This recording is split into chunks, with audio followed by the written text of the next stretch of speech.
ઓઇલનો actual price $100 છે, પણ બધી જ ડીલ $140 થી થઈ રહી છે અને આ ગેપ હિસ્ટ્રીમાં સૌથી મોટો છે. ન્યૂઝમાં તમે જે પ્રાઇસ જોતા હો છો એ એકચ્યુઅલી બેન્ચમાર્ક પ્રાઇસ હોય છે, પણ એકચ્યુઅલ માર્કેટમાં બધા બાયર સેમ પ્રાઇસ પે કરતા નથી.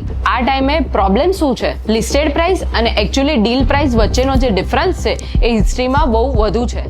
માનો લિસ્ટેડ પ્રાઇસ $100 છે, પણ supply shortage, transport cost, sanctions and urgency આ બધા રીઝન્સથી કેટલીક વખત કન્ટ્રી $120, $130 અને $140 સુધી બી પે કરી રહી છે.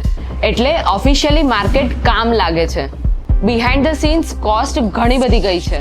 જો એકચ્યુઅલ વોલેટાઇલ પ્રાઇસીસ માર્કેટમાં ઓપનલી રિફ્લેક્ટ થાય તો સ્ટોક માર્કેટ, ઇન્ફ્લેશન અને ફ્યુલ પ્રાઇસીસમાં ઘણું બધું પેનિક ક્રિએટ થઈ શકે છે.